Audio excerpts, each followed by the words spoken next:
නමෝ බුද්ධාය. ඔබ සියලු දෙනාටම සුබ දවසක්.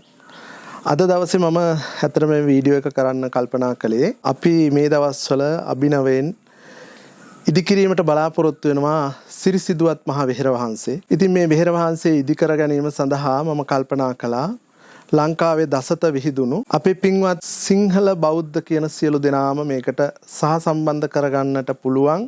ඒ වගේම සහසම්බන්ධ කරගත්තොත් හොඳයි කියන මතය දරමින් මම අද මේ වීඩියෝ පටය කරන්න කල්පනා කළේ. ඉතින් ඇත්තටම 2018 වසරේ ආරම්භ කරන මේ සිරිසිදුවත් විහාරස්ථානයේ දැන් වසර 5ක් මුළුල්ලේ අපි මේ චෛත්‍යරාජානන් වහන්සේ ආරම්භ කරලා මේ වෙනකොට පොඩි කොටසක් ඉදි කරලා තියෙනවා. ඒක ඔබට මේ වීඩියෝ පටයෙන් දකින්න අවස්ථාව ලැබෙනවා.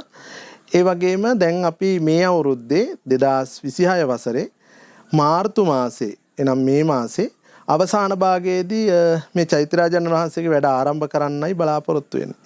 ඒ සඳහා අපිට මේ වෙනකොට දායකත්වය ලබා දීම සඳහා ඉතාලිය පදිංචි අරවින්ද විජිත් ගුණවර්ධන මැතිතුමා, ඒ වගේම එතුමාගේ ආදරණීය බිරිඳ, ඒ විතරක් නෙමෙයි අපේ ගයාන් අර්ජුන මැතිතුමා පානදුරේ. ඉතින් මෙන්න මේ වගේ විද්වත් පිරිසක් අපිට මේ සඳහා සහයෝගය ලබා දෙන්නට එකතු වෙලා ඉන්නවා. ඉතින් එහෙමනම් මම මේ අවස්ථාවේදී ගෞරවයෙන් ආරාධනා කරන්න කැමතියි අපේ ලංකාව පුරාම ඉන්න, ලෝකෙ පුරා විසිරලා ඉන්න බෞද්ධ, සිංහල බෞද්ධ නෝනාවරුන්, මහත්තුරුන්, තරුණ දුවලා පුතාලා, රැකියාවක් කරන ඔබ සියලු දෙනාම අපිට මේ සිරිසිදුවත් මහ විහෙර වහන්සේ ඉදිකර ගැනීම සඳහා පුංචි මුදලක් ඔබට අපට ලබා දෙන්නට පුළුවන් නම් බොහොම වටිනා පින්කමක්. මොකද මේ පින්කම අපට හැමදාම කරන්න පුළුවන් එකක් නෙවෙයි. අපට කාලෙකින් කරන්න ලැබෙන දුර්ලභ පින්කමක්. චෛත්‍යරාජානන් වහන්සේලා ලංකාවේ මේ වෙනකොට මං හිතන්නේ 4-5 නමක් ඉදියමින් පවතිනවා. ඒ අතර තවත් එක් නමක් තමයි සිරිසිදුවත් මහ විහෙර කියලා කියන්නේ. ඉතින් ඔබට පුළුවන් නම් මේ සිරිසිදුවත් මහ විහෙර වහන්සේ වෙනුවෙන් පුංචි මුදලකින් අපට දායකත්වය ලබා දෙන්න කියලා මම මතක් කරනවා. ඒ වගේම මේ සිරිසිදුවත් මහ විහෙර වහන්සේ ඉතාම අලංකාරවත්ව ඉදි කරන්නයි අපි බලාපොරොත්තු වෙන්නේ.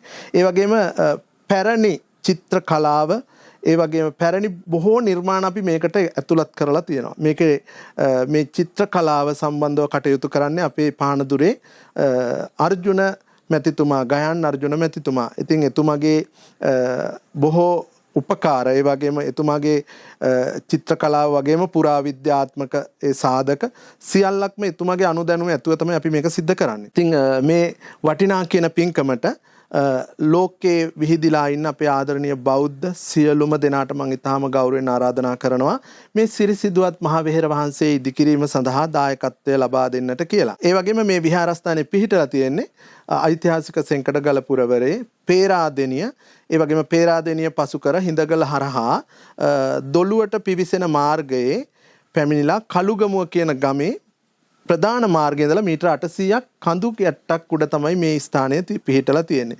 ඊටාම අලංකාරවත්, ඒ වගේම අම්බුලුවාව, නෙල්ලිගල, ඒ වගේම අලගල්ල කන්ද, ඒ වගේම ගඩලාදෙණිය, ලංකාතිලක, මේ විශාල බල ප්‍රදේශයක්, මේ පුණ්‍ය භූමි පිහිටලා තියෙන විශාල ප්‍රදේශයක් ඔබට දැක ගන්නට පුළුවන්කම තියෙනවා. ඒ වගේම හන්තාන කඳු ඇටිය, ඌරාගල කන්ද. ඉතින් මේ වගේ ඓතිහාසික ස්ථාන වලින් මැදි වෙච්ච ස්ථානයක් තමයි මේ සිරිසිදුවත් මහ විහෙර වහන්සේ ඉදි වෙන්නේ. විශාල පුණ්‍ය භූමියක්. ඔබට දැක්කොත් බොහෝ සතුට හිතේ, බොහෝ ආස හිතේ. මොකද ඒ තරම්ම ලස්සන පරිසරයක මේ චෛත්‍යරාජානන් වහන්සේ ඉදි වෙන්නේ. හැබැයි මම ඊටාම ගෞරවයෙන් ඔබට මතක් කරනවා, කිසිම වෙලාවක ඔබ හිතන්නට එපා මේ විහාරස්ථානයේ ස්වාමින් වහන්සේලා මේ චෛත්‍යරාජානන් වහන්සේ නැත්තම් ධර්මය විකුණගෙන කන්න හදනවා. එහෙම නෙවෙයි. මේක බොහොම සැදැහැති පින්කමක්. මොකද අපි කිසිමසේත් මෙතන ධර්මය විකිණීමක් හැම සිද්ධ කරන්නේ නැහැ පින්වතුනේ. අපි බොහොම කරුණාවෙන් අපි බලාපොරොත්තු වෙන්නේ මෛත්‍රියෙන්, බොහොම ඉමහත් ගෞරවයෙන් බුදුරජාණන් වහන්සේගේ ධාතුන් වහන්සේ නිදහන් කොට මේ ඓතිහාසික ගම්පොළ රාජධානියේ එක්තරා කොටසක් තමයි අපි මේ වැඩ ඉන්නේ. මේ ගම්පොළ රාජධානියත්, ඒ වගේම පේරාදෙණියත්, සෙන්කඩගල පුරවරයත් කියන මුළු ප්‍රදේශයටම වටිනාකමක් දෙමින්, ඓතිහාසිකත්වයක් දෙමින් මේ සෑය ඉදි කරලා ඒ සෑය ඔබ සියලු දෙනාට දැක බලා ගන්නට අපි කටයුතු කරන්නටයි බලාපොරොත්තු වෙන්නේ. ඉතින් එහෙමනම් මම නැවත ඔබට මතක් කරනවා මේ සඳහා ඔබට පුළුවන් අපිට දුරකථනයෙන් ඇමතුමක් ලබා දීලා වැඩි විස්තර දැනගන්න ඒ දුරකථන ඇමතුම අපි මේ වීඩියෝ පටේ පහළ කොටසේ ඔබට දකින්නට සලස්වනවා. ඉතින් එහෙමනම් මම මේ පිළිබඳව තව ඉදිරියට ඔබට මේ ඉදිකිරීම් කටයුතු කරගෙන යන අතරතුර නිරන්තරයෙන් ඔබ සමග සම්බන්ධ වෙන්න ඔබට මේවා දැක බලා ගන්න කටයුතු සලස්වනවා. එහෙමනම් සිරිසිදුවත් මහ වෙහෙර වහන්සේ වෙනුවෙන් ඔබත් පුංචි පුණ්‍ය ආධාරයක් ලබා දෙන්න අමතක කරන්න එපා. ඔබට හැකි අයුරින් මහා විශාල ධනයක් නෙමෙයි පුළුවන් ඔබ ගන්න පුංචි චේතනයෙන් පුංචි කොටසක් මේ සිරිසිදුවත් මහ වෙහෙර වහන්සේ වෙනුවෙන් ඔබේ ආදරණීය මෑණියන් වහන්සේ පියාණන් වහන්සේ ආදරණීය දූ දරුවෝ සහෝදර සහෝදරියන්ගේ සංසාර ගමන උදෙසා අපිට පරිත්‍යාග කරන්න කියලා මම මතක් කරනවා. ඒ වගේම ඔබගේ උපන් දිනේ නැත්තම් ජන්ම දිනයට ඔබ අපරාධේ නැත්තම් නිර්පරාධී වියදම් කරලා ඒ නැතිනාස්ති කරන පුංචි මුදලක් මේ උතුම් චෛත්‍ය රාජානන් වහන්සේ වෙනුවෙන් ඔබට ලබා දෙන්නට පුළුවන් නම් ඔබ සංසාරේ විශාල පින්කමක් කරපු වාසනාවන්ත පින්වතෙක් පින්වතියක් වන්ට ඔබටත් හැකියාව තියෙනවා. ඉතින් එහෙමනම් මේ බුදුරජාණන් වහන්සේ වෙනුවෙන් කරන ඓතිහාසික උතුම් පුණ්‍ය කටයුත්තට පින්වන්ත බෞද්ධ ඔබත් අපට සහයෝගය ලබා දෙන හැටියට මම ඉතාම ගෞරවයෙන් මතක් කරනවා. ඒ වගේම ඔබට ආරාධනා කර සිටිනවා අපට මේ උතුම් කාර්යයට දායක වන හැටියට විශේෂයෙන්ම විදේශ රටවල් වල ඉන්න සියලුම දෙනාත් අපට සම්බන්ධ වෙලා මේ උතුම් කටයුත්ත සාර්ථක කරගන්න අතහිත දෙන්න කියලා මතක් කරනවා. ඔබ සියලු දෙනාටම තුනුරුවන් සරණයි. නමෝ බුද්ධාය. අනුරාධනා